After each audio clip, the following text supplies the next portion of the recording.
Saya akan memulai dengan kalimat ini, ya. Perhatikan baik-baik. Manusia itu cuma satu di antara dua. Dengar ya, manusia itu cuma satu di antara dua. Matthew Jos mana? Sudah siap semua? Dengarkan. Kalau kita tidak jadi pemimpin, kita pasti dipimpin. Renungkan ini, ya atau tidak? Ayo cepat mikir, walaupun kepanasan. Oke, ulangi. Manusia itu cuma satu di antara dua ini. Kalau kita tidak jadi pemimpin, kita pasti dipimpin. Betul? Renungkan. Tidak ada setengah-setengah. Jadi setengah pemimpin, setengah dipimpin, gak ada. Nah sekarang tanyakan pada diri saudara masing-masing. Aku ini seorang pemimpin atau aku ini orang yang dipimpin? Nggak usah dijawab, yang toh hanya hidup kita sendiri. Ayo, aku ini pemimpin atau aku ini dipimpin? Oke, saya lanjutkan dulu. Saya ingin saudara menyebutkan kalimat lain, in other words, apa itu dipimpin? Ayo, 2 orang, 3 orang, dipimpin itu artinya apa? Cepat. Diarahkan, betul. Terlalu halus itu. Bukan itu yang saya cari, tapi betul. Diarahkan. Apalagi? Diajarin. Wah, lebih halus lagi. Diatur. Kurang meningkat lagi. Diperintah. Nah itu dia apa tadi? Disuruh sama diperintah. Ada lagi yang lebih jelek supaya kita tahu dipimpin itu apa? Dibentak. Oke, kita ambil dulu yang lain. Diatur, disuruh, diajarin, dibentak, Nah itu yang saya cari. Diperbudak. Tepuk tangan buat yang goblok. Betul enggak? Dipimpin itu artinya diperbudak, diperintah, diatur, disuruh, diajarin. Coba renungkan, semua itu enak atau tidak?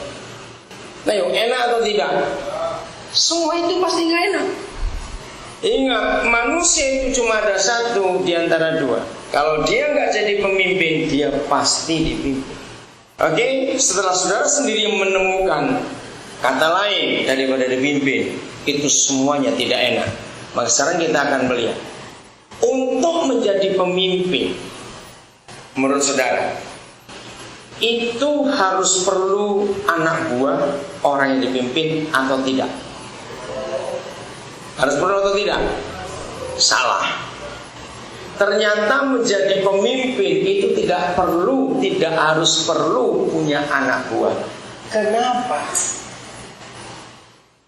Karena sebelum dia bisa mimpin orang lain atau anak buahnya, dia harus bisa mimpin dirinya sendiri. Renungkan.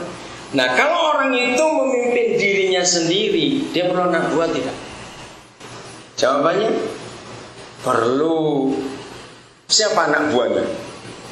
Nah, yaitu anak buahnya adalah dirinya sendiri. Saudara, ini perlu ditekankan sejak masih kecil. Maka itu orang kaya yang punya pembantu di rumah, anaknya sulit jadi pemimpin. Kenapa? Ayo coba jawab kenapa? Karena ada yang kerja untuk beresin tempat tidurnya, nyuruh orang. Dia gak bisa ngatur dirinya sendiri. Ini perkara serius. Nah, menjadi pemimpin itu perlu kita dilatih betul-betul atas diri kita sendiri. Nah, sebelum kita melihat ini lebih jauh, mari kita temukan kebenaran ini. Ternyata manusia itu pada dasarnya, dengarkan ya, manusia pada dasarnya senang dipimpin. Pada dasarnya. Renungkan ya atau tidak? Mengapa pada dasarnya manusia itu senang dipimpin, senang diatur, senang diajari, senang diperintah, senang disuruh, klimaksnya senang diperbudak. Waduh betul. Tapi kenapa itu harus terjadi? Siapa bisa jawab?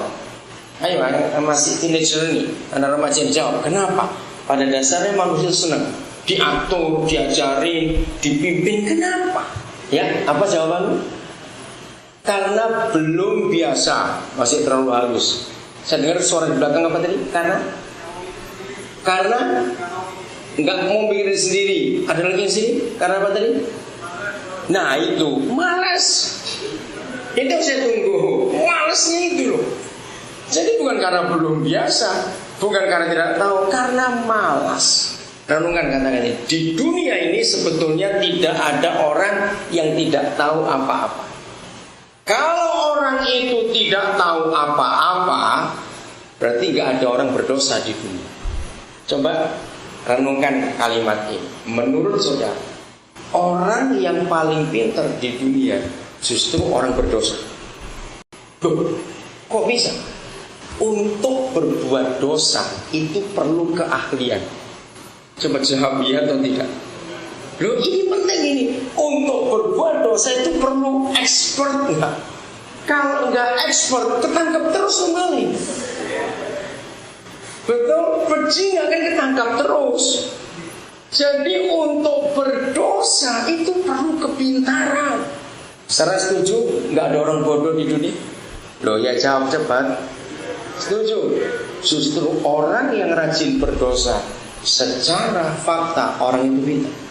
Maka itu kenapa kita punya kalimat ini. Wih, orang itu akalnya hebat sekali. Itu artinya apa? Ayo, orang itu akalnya hebat sekali. Itu artinya apa? Positif atau negatif dengan kata itu? Negatif. Loh, betul nggak? Itu negatif. Justru untuk orang berdosa itu harus smart. Maka sekarang kita tahu tidak ada orang bodoh di dunia. Buktinya orang berdosa makin banyak, berarti orang pintar makin banyak di dunia. Loh ya tidak seperti apa ini. Karena akalnya diputar terus. Itu mengerikan sekali. Maka itu mari kita jujur pada diri kita sendiri, saudara, bahwa menjadi pemimpin itu ternyata nggak perlu sekolah. Menjadi pinter itu ternyata nggak perlu sekolah. Ada maling sekolah jadi maling? Ada pembunuh sekolah jadi pembunuh? Coba jawab. Semuanya tidak ada. Nggak ada pemerkosa sekolah fakultas pemerkosa, nggak ada. Nggak ada yang laku kalau bukan itu. Tapi kenapa orang bisa? Nah, di mana kita akan menemukan kebenaran ini? Mari kita buka 1 Yohanes 2 ayat 27. 1 Yohanes 2 27, kita lihat ayat ini. Ketika gereja-gereja karismatik memperkosa ayat ini habis-habisan. Maaf saya pakai kata jelek, memperkosa. Dan memang lihat gereja-gereja kita karismatik, wah paling hebat kalau bicara pengurapan. Betul tidak? Dan konsep pengurapan bagi gereja kita karismatik ini adalah, wah kalau doakan orang bisa geblak. Terus kalau pulang dari kebaktian yang luar biasa, pasti di situ, wih tadi urapannya luar biasa. Terus tanya, apa yang kamu katakan urapan luar biasa? Oh pokoknya hadirat Tuhan kuat. Buktinya aku merinding. Dan kalau cuma merinding aja itu bukan urapan. Ada yang berkata, wah kamu kayak kesetrum, bisa kerja-kerja begitu. Itu bukan urapan. Lihat berapa gereja mengajarkan hal yang salah soal minyak urapan. Di Indonesia itu banyak yang ngawurnya karena belajar dari Amerika masalahnya. Ada gereja-gereja tertentu yang menganjurkan, gembalanya menganjurkan jemaatnya kemana-mana harus ngantongin minyak urapan. Sampai berak pun harus bawa minyak urapan. Itu pengajaran yang sudah ngaco sama sekali. Nanti got buntu dituangi minyak urapan, kotnya bisa lancar. Oh, ada itu sampai masuk majalah Kristen. Memalukan. Nanti mau tidur, pintu-pintu diurapi olasin minyak supaya maling takut masuk. Aduh sudah ngaco semua. Nah itu namanya goblok tapi sok pintar. Bukan begitu. Sudah dapat, kita lihat ayat 27.